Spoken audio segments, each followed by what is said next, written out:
लोग एक्सपेक्ट करते हैं कि आप अपनी नॉर्मल लाइफ रिज्यूम कर लोगे, आप वैसे ही काम करना शुरू हो जाओ, एफिशिएंसी वैसे ही है जैसे पहले। But how can it be? आपने अपनी लाइफ का एक बहुत इंपॉर्टेंट पर्सन खो दिया है एंड टू एक्सपेक्ट कि हाँ बस 13 दिन के बाद आप ठीक हो जाओगे, बिल्कुल वैसे ही हो जाओगे, इट इज़ नॉट पॉसिबल। आप जो उनका दुख महसूस कर रहे हैं उनके नहीं रहने से, वो सोल को आपसे भी कई ज़्यादा फील हो रहा है कि आप इतने दुख में हैं। जो चीज़ हमें अगर यहाँ पे हम 10% फील कर रहे हैं, वो वहाँ पे उसको 100% फील करते हैं। बल्कि मैं कहूँगी उससे पहले कि क्यूरियोसिटी भी होती है देखने की कि कौन कौन उनकी डेथ में आ रहा है और कौन नहीं आ रहा है, कौन उनके फ्यूनरल में आ रहा है, कौन नहीं आ रहा है, कौन वहाँ बैठ के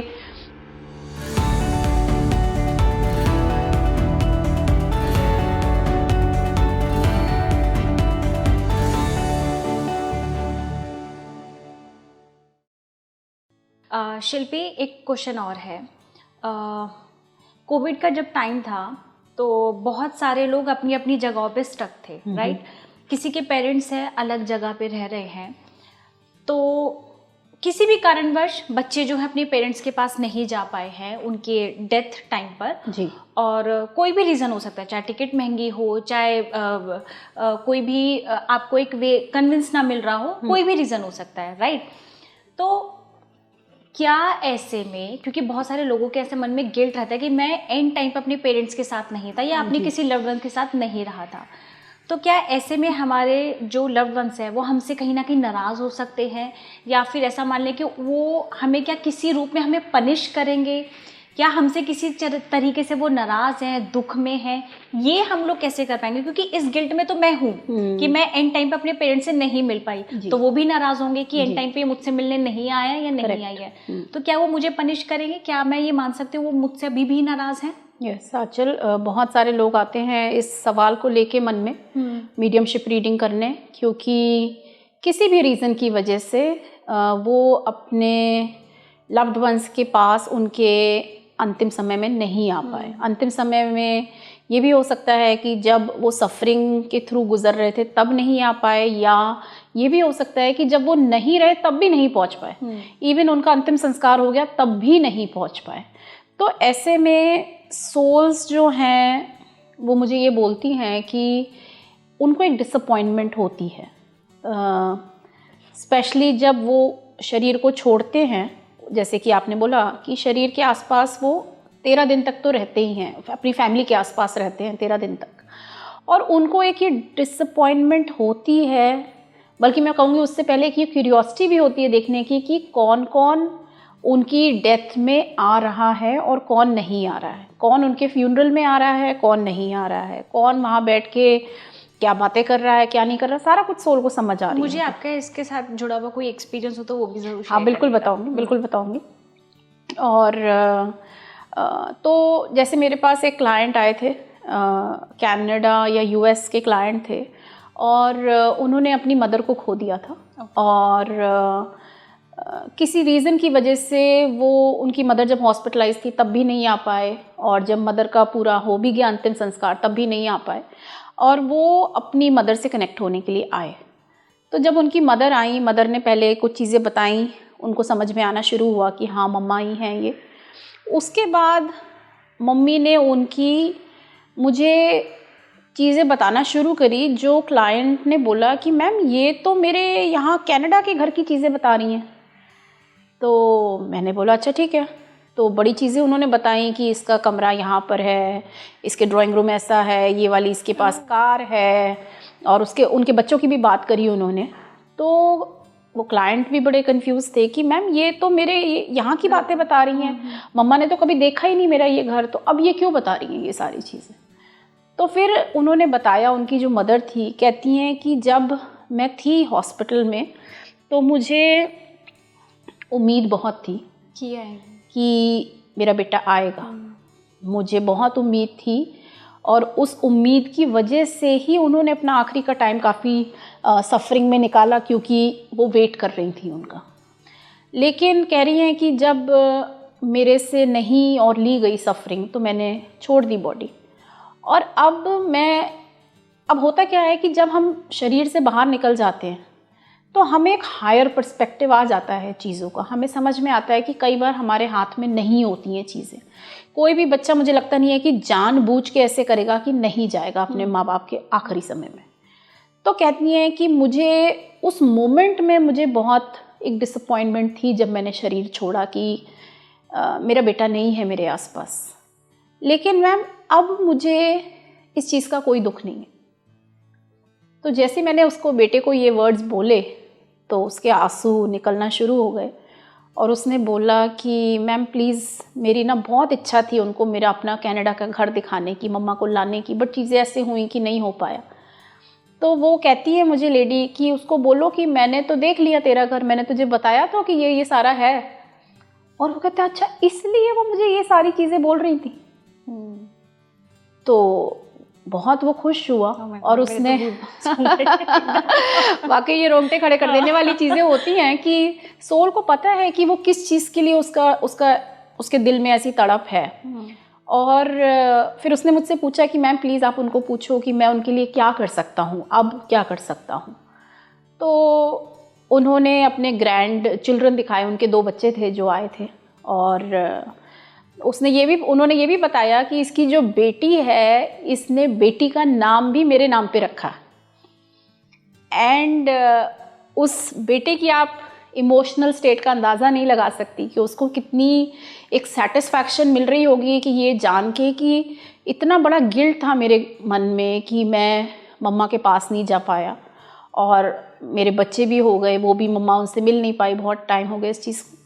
बट जैसे ही ये सारी चीज़ें सोल ने उनको बताई तो सोल ने बहुत क्लियर कर दिया कि हाँ मुझे एक डिसअपॉइंटमेंट थी, मुझे एक disappointment is the right word, गुस्सा नहीं कहूँगी, एक डिसअपॉइंटमेंट थी, लेकिन मुझे अब उस चीज़ की कोई गुस्सा, कोई गिले शिकवे तुमसे नहीं रह गए, बल्कि अब मैं तुम्हारे घर में बहुत खुश हूँ, जो जहाँ पे तुम हमेशा से मुझे दिखाना चाहते थे, ले जाना चाहते थे। और ये एक नहीं, ये बहुत सारी रीडिंग्स में ये बात आगे आई है कि जहाँ पे सोल को समझ है, पता है कि उन्हें पता लग जाता है कि ये चीज़ आपने जानबूझ के करी या आप जानबूझ के टाइम नहीं निकाल पाए या आपकी लाइफ में उनकी क्या इंपॉर्टेंस थी, क्योंकि वो ह्यूमन बॉडी में नहीं है ना, वो हाँ, तो एक अलग फॉर्म में आ गए, एक अलग पावर, वो आपकी पूरी थॉट्स वगैरह सब समझ सकते। जैसे रिसेंटली मेरे पास एक लेडी आई थी और वो कह रही थी कि मैम मैंने अपनी मदर की बात कर रही थी फिर से कि मैं उनकी मदर आई, मदर से कनेक्ट हुई और उन्होंने कहा मैम मैं मदर को सॉरी कहना चाहती हूँ कि मैं नहीं आ पाई उनके पास, मैं बिज़ी हो गई थी थोड़ा। तो मैंने उनकी मदर को बोला तो उनकी मदर चुप हो गई। मुझे एक्सपेक्टेशन थी कि वो कुछ बोलेंगी कि कोई बात नहीं बेटा और ये वो, उनकी मदर ने कुछ नहीं बोला। उनकी मदर जो है अपने दूसरे 2 बच्चे और थे, उनकी बात करना शुरू हो गई कि उनको बोलना कि उन्होंने मेरा बहुत ख्याल रखा, पापा ने मेरा बहुत ख्याल रखा, उस चीज़ से मेरा मन बहुत भर गया। अब वो लेडी को वो बुरा नहीं फील कराना चाह रही, बच्ची वो भी है उनकी, बट उन्होंने उस सेशन में एक बार भी मुझे ये नहीं बोला कि नहीं कोई बात नहीं, उसके लिए नहीं बोला उन्होंने ये शब्द। क्यों कोई बात नहीं, उन्होंने मुझे नहीं बताई वो चीज़। लेकिन जहाँ तक मुझे समझ में आया, मुझे ये समझ में आई कि आप वहाँ होते हुए भी आप शायद समय निकाल सकते थे, बट आपने लेकिन आपने नहीं निकाला। क्योंकि कई बार देखो आजकल लाइफ में ठीक है हम सब बहुत बिजी हैं, लेकिन हम इतने भी बिजी ना हो जाएं कि जब वो मौका चला गया तब सिर्फ पछतावा रह जाए, है ना। क्योंकि उस मौके के लिए फिर आप बाद में आके उनको सॉरी बोल रहे हो तो हैं तो वो आपके माँ बाप या लव्ड वन ही हैं, आप पे कोई गुस्सा नहीं करेंगे, लेकिन कहीं ना कहीं उनके मन में वो जो फीलिंग थी वो फीलिंग वो अपने साथ ले गए। क्योंकि उन्हें पता है कि शायद आप समय निकाल सकते थे लेकिन आपने नहीं निकाला। तो इसके 2 आंसर्स बनते हैं कि ज़रूरी नहीं है कि हर सोल खुश है कि ठीक है कोई बात नहीं, ऐसा नहीं है, ज़रूरी नहीं है। It is very very situation specific कि एक होता है इंटेंशन कि आपने जानते बूझते हुए टाइम नहीं निकाला, उस चीज़ की मुझे लगता है माफ़ी नहीं मिलती है। वो सोल वो हर्ट फील करती है और वो हर्ट वो दूसरे साइड पे भी ले जाती है। और जब आप बाद में आके पूछते हो ना कि मैम प्लीज़ पूछो अब मैं क्या कर सकती हूँ उनके लिए, उन्होंने एक क्वेश्चन भी पूछा कि मैम प्लीज़ आप पूछो अब मैं उनके लिए क्या कर सकती हूँ।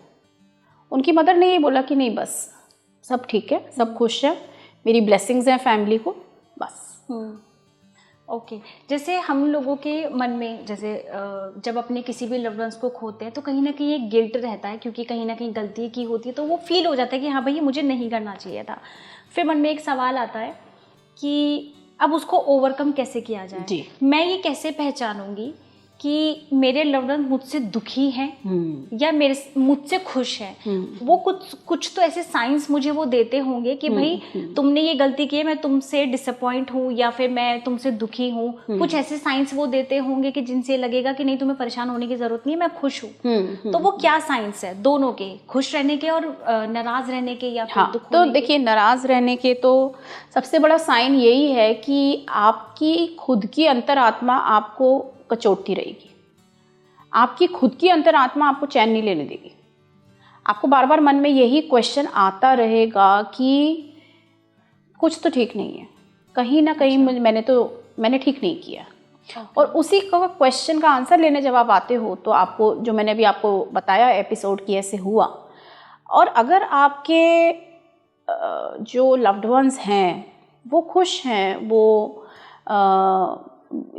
अपनी आगे की जर्नी में आगे बढ़ चुके हैं, तो they will be you will feel that. मतलब इसको मैं कैसे आपको वर्ड्स में बताऊं मुझे नहीं पता, बट आपको ये फील होएगा कि हाँ, आपको तसल्ली है कि आप उनको जितना आप कर सकते थे आपने उनका टाइम भी उनको दिया, आप जितनी शायद केयर कर सकते थे आपने किया, and they would be very happy with that. जैसे आप किसी से भी बात करेंगे, हर कोई यही कहेगा कि बेटा मुझे कुछ भी नहीं चाहिए, मुझे पता तुम मुझे बचा नहीं पाओगे, लेकिन जब तुम मेरे पास में बैठते हो और तुम मुझसे मेरा हालचाल लेते हो, वही मेरे लिए बहुत है, राइट? हर सोल को लव चाहिए, केयर चाहिए, अटेंशन चाहिए आपका। अगर आप उन्हें उन चीज़ों से भी डिप्राइव कर देते हो तो चाहे वो सोल आपको कुछ बोले ना बोले, चाहे वो आपकी मदर, फादर, स्पाउस जो भी हो, वो आपको बोले ना बोले, आपको अपने अंदर पता है कहीं ना कहीं कि मैंने क्या किया है, नहीं किया।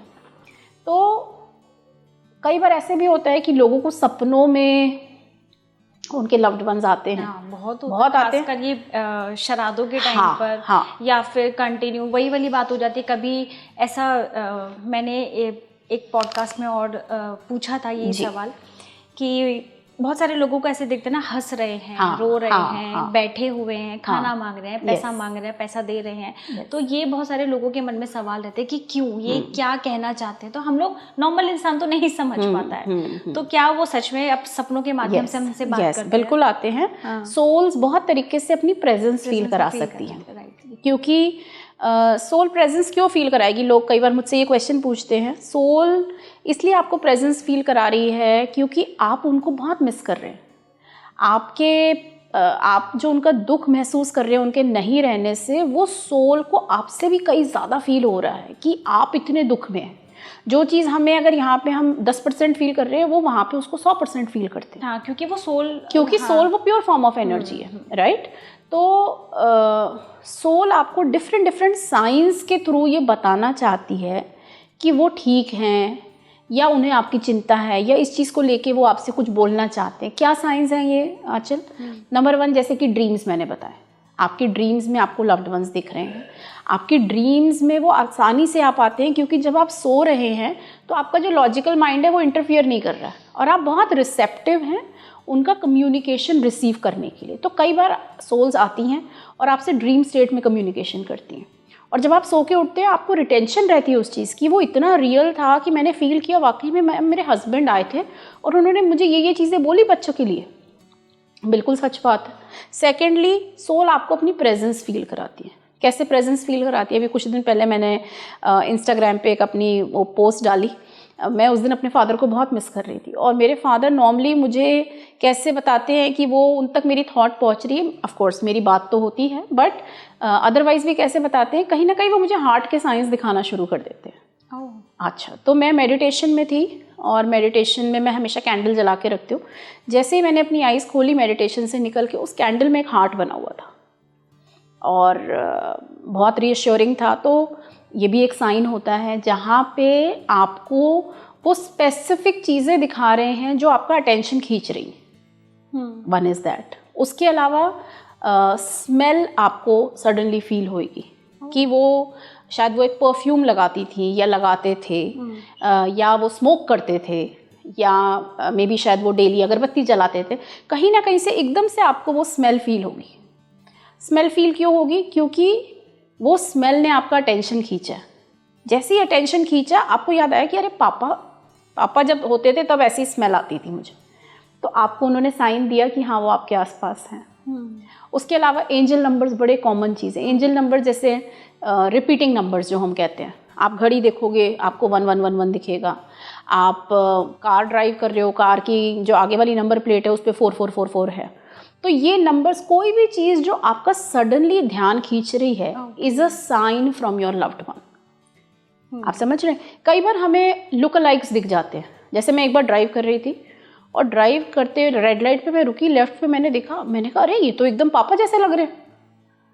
एंड हूबहू वो बिल्कुल इंसान, the way he was sitting, the way he was wearing, you know the kind of clothes that he was wearing, it was exactly like my father. तो इसे कोइंसिडेंस नहीं बोल सकते? कोइंसिडेंस नहीं है, कोइंसिडेंस नहीं है आंचल, क्योंकि वो आपको बताना चाहते हैं कि वो हैं आपके आसपास, क्योंकि उनकी प्रेजेंस आपकी लाइफ में बहुत मैटर करती थी।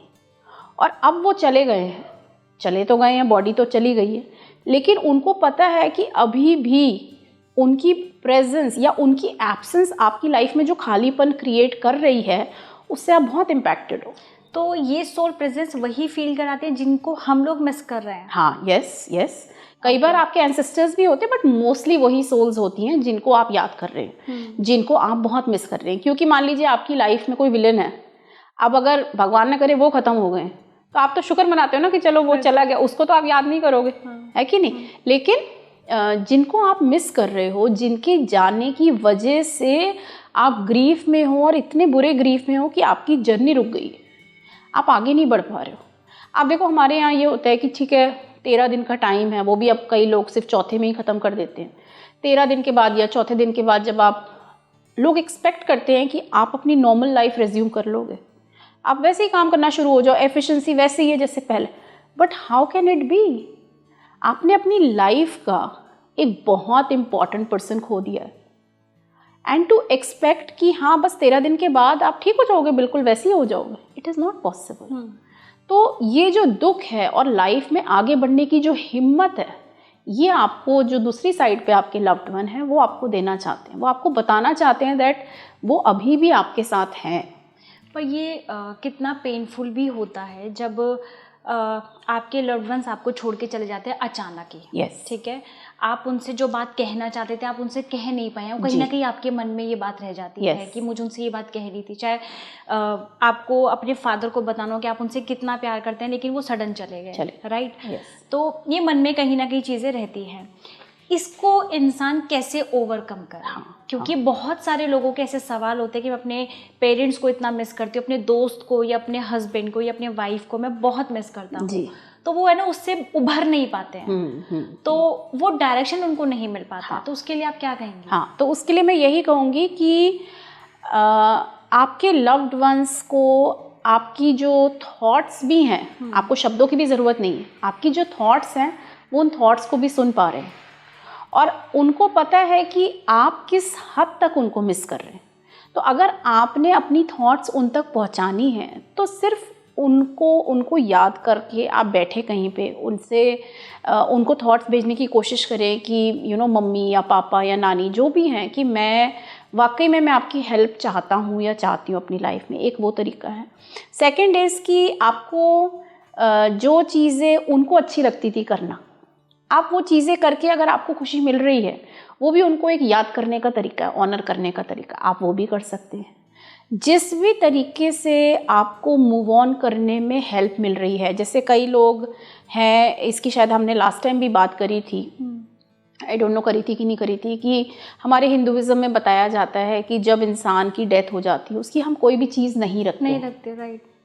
लेकिन आप उस स्पाउस से अगर पूछो जिसने अपने हस्बैंड को शादी के 4 साल बाद ही खो दिया, जिसका एक छोटा बच्चा है, उसको अगर हम बोले कि नहीं बस चलो अब ये लाइफ ख़त्म हो गई, अब आगे बढ़ो, उसकी सारी चीज़ें हटा दो यहाँ से, या एक मदर या फादर जिनकी डेथ हो जाती है, सडनली आप ये एक्सपेक्ट करें कि वो बंदा एकदम प्रैक्टिकल होके सारी चीज़ें हटा देगा, डोनेट कर देगा, ख़त्म कर देगा और मूव ऑन करना शुरू हो जाएगा। क्या it is so easy? It is not so easy. तो उनकी चीज़ें अगर आप पास में रखते हैं, उनकी चीज़ों को पास में रखने से, शायद उनके कपड़े पहनने से, उनकी बातें करने से अगर आपको हेल्प मिल रही है तो डेफिनेटली आप करिए। लेकिन यहाँ ये होता है ना कि एक तरह से आप उनको बांध रहे हैं अपने साथ, क्योंकि वो तो अपनी जर्नी पे आगे जा रही है, लेकिन कहीं ना कहीं आप उनको याद करके या उनकी चीज़ों को आप अपने पास रख के उनको मिस कर रहे हैं। डेफिनेटली आप उनको वाइब्रेशन भेज रहे हैं, तो वो भी तो मूव ऑन नहीं हो पाएगी ना। हाँ, तो अगेन मैं आपको इसमें यही बताऊंगी कि ये दो अलग चीज़ें हैं। इसमें थोड़ा रिलीजन के बारे में बात करते हैं आंचल। जैसे ये जो आप चीज़ें बोल रहे हैं, ये गरुड़ पुराण जो है उसमें मेंशन्ड है कि एक आत्मा को बांधो मत, उसकी चीज़ें हटा दो, उसको मत याद करो, उसकी फ़ोटो तक मत लगाओ घर में। मुझे लगता है कि ये बहुत ही एक सेंसिटिव डॉक्यूमेंट है। इसको समझने का तरीका हमने लिटरली ले लिया है। क्यों लिटरली ले लिया है? क्योंकि गरुड़ पुराण आपको ये समझाना चाहती है कि जो चला गया है वो तो चला गया है। अगर आप उसी के मोह में बंधे रहोगे तो आप मूव ऑन नहीं कर पाओगे लाइफ में। तो इसके लिए उन्होंने कुछ आपको इंस्ट्रक्शंस दिए हैं कि ये चीज़ें मत करो, जिससे कि सोल तो चली गई ना बॉडी छोड़ के। सोल तो हमारे पे डिपेंडेंट नहीं है कि हम सोल को रोक सकते हैं। सोल एक वैसी एनर्जी नहीं है, सोल ने अपनी आगे की गति पे चली गई। लेकिन गरुड़ पुराण एक ऐसा डॉक्यूमेंट है जो हमारे ह्यूमंस के लिए एक रेफरेंस डॉक्यूमेंट है कि जब किसी की डेथ हो जाए तो क्या करना चाहिए। लेकिन उसको लिटरली नहीं लेना। जब वो कह रहे हैं कि उनको वापस मत बुलाओ, ठीक है, आप वापस नहीं बुला रहे हो, आपको वापस इसलिए नहीं बुलाना है क्योंकि कहीं ना कहीं आपको अपनी लाइफ रीस्टार्ट करनी है। लेकिन अगर आपकी फिजिकल लाइफ में आपसे वो लाइफ रीस्टार्ट हो ही तभी जाएगी जब आप उनसे एक बार सुन पाओगे, आपको मन में ये शांति मिल जाएगी कि हाँ वो मेरे आसपास हैं, तभी आप वो लाइफ रीस्टार्ट कर पाओगे। तो मुझे लगता है कि रिलीजियस जो डॉक्यूमेंट हैं उनको हमने अपना बेंचमार्क मान के ये चीज़ें नहीं करनी। क्योंकि जो मेरा एक्सपीरियंस है, मेरे पास बहुत जब सोल्स आती हैं वो आते ही एक ये बहुत अच्छा एविडेंस देती हैं। जैसे एक सोल आई और उसने मुझे दिखाया कि एक मुझे वो रिंग दिखा रहे थे। तो मैंने, उनकी वाइफ थी, मैंने उनको बोला कि वो मुझे अपनी एक रिंग दिखा रहे हैं, मुझे बता रहे हैं कि आपने उनकी रिंग डाली हुई है। तो उसने स्माइल किया, कहती मैम देखो ये मैंने उसकी रिंग पहनी हुई है, उनके हस्बैंड थे। मैं कहा अच्छा ठीक है। फिर उन्होंने कुछ और बातें करी। वो कहते हैं कि उनको शूज़ का बहुत शौक़ था, बहुत अच्छा उनका स्पोर्ट्स कलेक्शन था। तो शी सेड यस मैम, मैंने अपने बेटे के लिए रखे हुए उनके शूज़। तो कहती है आप प्लीज़ उनसे पूछो कि क्या ये चीज़ें उनको तकलीफ़ दे रही हैं। तो मैंने उनको पूछा, उन्होंने कहा कि ये चीज़ें रखने से और पहनने से मुझे पता है कि तुम ये फील कर पा रही हो कि मैं अभी भी तुम्हारा एक पार्ट हूँ। तो अगर तुमको वो कंफर्ट आ रहा है तो तुम्हारे कंफर्ट से मुझे दुख नहीं हो सकता।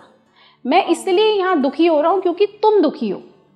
तो कोई भी चीज़ जो तुम ऐसे करोगी जिससे तुम्हें कंफर्ट आएगा, तो वो चीज़ मुझे कभी ना खींच सकती है ना मुझे दुख पहुँचा सकती है। अब मैं आपको ये क्वेश्चन पूछूं आंचल, आपने बोला कि गरुड़ पुराण में लिखा है कि चीज़ें दान कर दो, तो क्या हम ज्वेलरी भी दान कर देते हैं? गहने, पैसे, घर, ज़मीन, सिर्फ कपड़ों में ही ऐसी क्या बात आ गई? या सिर्फ उनकी चश्मे में या हैंडबैग्स में ही क्या ऐसे कुछ प्रॉब्लम आ गई? अगर ये कॉन्सेप्ट सही है तो फिर हम ये क्यों कहते हैं कि वो दादी माँ का हार चला आ रहा है? दादी माँ का हार तो आप बहुत खुशी से पहना रहे हो 4th जनरेशन बहू को भी, तो क्या उसमें वो होल्ड नहीं करा हुआ उसने दादी माँ को? तो अपने कन्वीनियंस के हिसाब से, मैंने बोला ना, ये लिटरल इंटरप्रिटेशन हमने नहीं लेना है गरुड़ पुराण का। वो डॉक्यूमेंट, अब जैसे वो उसकी भी बात करता है कि तुम नर्क में तले जाओगे। नर्क में तले जाओगे, आपके अंदर एक डर बैठा रहा है या आपको एक कॉन्शियस कर रहा है कि अपने कर्मों को लेके कॉन्शियस हो जाओ ताकि आगे जाके तुमको ये सज़ा नहीं भुगतनी पड़े। तो उतनी एक्सट्रीम सज़ा का डर सुन के ही शायद तुम अपने एक्शंस को लेके कॉन्शियस हो जाओगे। अगर मैं तुम्हें सिर्फ बोलूँ कि नहीं तुम्हें जेल में डाल दिया जाएगा, तो क्या तुम उतने कॉन्शियस होगे? नहीं होगे ना। लेकिन अगर मैं ये बोलूँगी कि वाकई तुम्हें कढ़ाई में, गरम तेल की कढ़ाई में तला जाएगा, तो तुम डर, because nobody wants that kind of pain, right. So literal meaning नहीं लेना, बहुत अच्छा डॉक्यूमेंट है, उसका लिटरल मीनिंग लेके आप नहीं उसको फॉलो करें। जो चीज़ आपको लगता है कि हाँ इस चीज़ से मुझे, क्योंकि जो सोल चली गई आजकल उसको सिर्फ और एक चीज़ चाहिए, उस सोल को भी ये गिल्ट है कि आप दुख में उनकी वजह से, राइट, उन्होंने आपको दुख दिया, तो उस दुख को कम करने के लिए वो जो भी कर सकते या आप जो भी कर सकते उससे उन्हें खुशी ही मिलेगी। तो अगर आप उनके कपड़े पहन रही, कोई बहुत सारे लोग आते हैं मेरे पास, वो अपने पेरेंट्स की, अपने फादर की कोई शर्ट पहन के आता है, कोई अपनी मम्मा की साड़ी पहन के रीडिंग लेने आती है, और वो बताती है, वो सोल कहती है कि मेरी मैम इसने साड़ी पहनी हुई, और that brings a smile on their face because they know कि उस साड़ी को इसलिए उन्होंने नहीं पहना है कि वो बनारसी की साड़ी है, इसलिए पहना है क्योंकि इसमें उसकी मम्मा की मेमोरीज है, उसको मम्मा क्लोज फील होती है अभी भी वो साड़ी पहन के। एक इंस्टा पे मुझे किसी ने मैसेज किया था, कहती मैम 7 साल हो गए, मैंने अभी तक अपने हस्बैंड के ना वो शर्ट को धोया नहीं है, वो मैंने ऐसी रखी हुई है, लास्ट जो उन्होंने डाला था। मुझे बहुत लोगों ने मना किया कि तुम क्यों पागलपन कर रही हो, क्योंकि अगेन सोसाइटी बहुत अलग तरीके से चीज़ें देखती है, बट जिसने खोया है उसका दर्द कोई नहीं समझ सकता, और उनका जो कोपिंग मैकेनिज्म है उसको भी कोई ज़रूरी नहीं है कि हमको समझ में आए।